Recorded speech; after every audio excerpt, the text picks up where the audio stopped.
Sir जैसे अभी आपने कहा कि जो लड़का था वो 18 साल की उम्र थी उसकी, और ऐसे आजकल बहुत न्यूज़ में केसेस भी आते हैं कि युवाओं को बहुत हार्ट अटैक आ रहा है। हम देखते हैं सोशल मीडिया पर भी, हम काफ़ी वीडियोस देखते हैं। तो सर क्या कारण क्या है हार्ट अटैक आने के पीछे का, और मेल और फीमेल के रीज़न अलग अलग हो सकते हैं? फैमिली हेल्थ हिस्ट्री भी इसका एक कारण हो सकती है, कोई अन्य बीमारी इसका कारण हो सकती है? क्या क्या रीजंस होते हैं सर हार्ट अटैक के?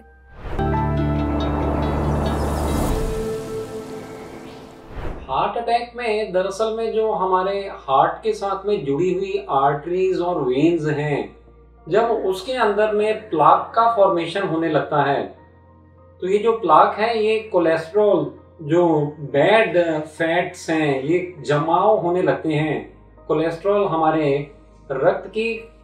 अंदर में जमने लगता है, इसे प्लाक फॉर्मेशन कहते हैं, और ये बाधक बनने लगता है, रुकावट पैदा करने लगता है। इसकी वजह से हार्ट के ऊपर में दबाव ज़्यादा आने लगता है,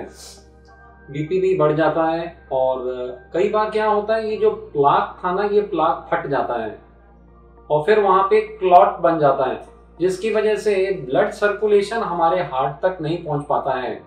और हमारे जो हार्ट के मसल्स से उसमें हानि पहुँचाने लगता है,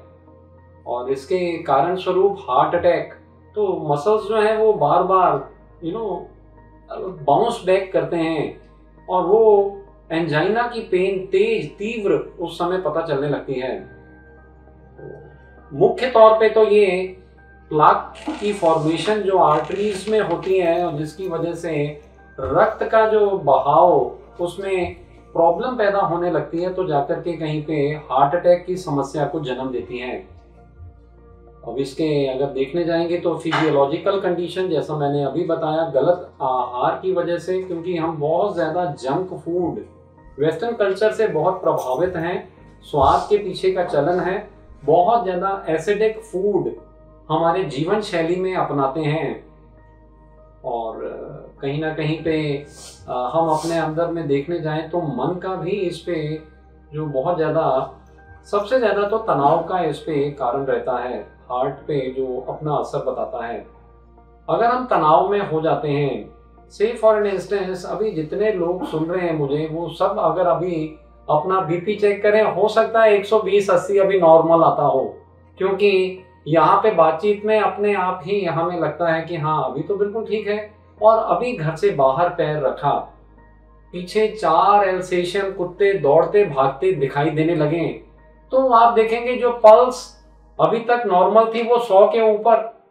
और आपका जो हार्ट रेट था वो 150 के ऊपर निकल जाएगा। तो वो जो डर का माहौल है, अगर लंबे अरसे तक ऐसा डर हमारे अंदर बना रहे, तो फिर हाई बीपी की शिकायत पैदा करने में कोई ज़्यादा समय नहीं है। इसीलिए मैंने कहा ये तनाव की बीमारी है, और कहीं ना कहीं पे गलत आहार की वजह से इसमें हमें बहुत ज़्यादा प्रभाव नज़र आने लगता है, बहुत ज़्यादा क्षति पहुंचने लगती है। आप देखेंगे, जैसा मैंने आपसे बताया कि हमारे विचारों की वजह से, हम जिस माहौल में बड़े होते हैं, कैसे विचार बनाते हैं, तो कई लोग इसे कह देते हैं कि ये जेनेटिक्स में और कुछ नहीं है, आपके विचार और आपकी आहार, तो ये 2 चीज़ों पे तो निर्भर करता ही है। इसके अलावा जिन्हें डायबिटीज़ है उनके चांसेस हार्ट अटैक के ज़्यादा होते हैं, जिन्हें मोटापा है, तो 10 में से 7 लोगों को ये हार्ट की प्रॉब्लम आने के चांसेस ज़्यादा रहते हैं। तो इस तरह से हमने जाना कि अलग अलग कारणों से हम लोगों के अंदर में हार्ट की समस्या, और ख़ास करके कोलेस्ट्रॉल अगर हमारे शरीर में बढ़ता है, तो ये जो कोलेस्ट्रॉल हमारे शरीर में, देखिए 10% ही हम लोग अपने आहार से कोलेस्ट्रॉल बनाते हैं, 90% तो हमारा लीवर कोलेस्ट्रॉल को बनाता है, और यहाँ मन का बहुत ज़्यादा सकारात्मक होना ज़रूरी है। लीवर अगर गड़बड़ हो गया तो कोलेस्ट्रॉल जो है वो हमें बैड कोलेस्ट्रॉल प्रोड्यूस करते जाएंगे, तो बहुत ज़रूरी है सकारात्मक विचार और साथ ही साथ में सही आहार। ये दोनों चीज़ों को अगर समझ करके प्रयोग किया जाए तो डेफिनेटली काफ़ी फायदा हो सकता है।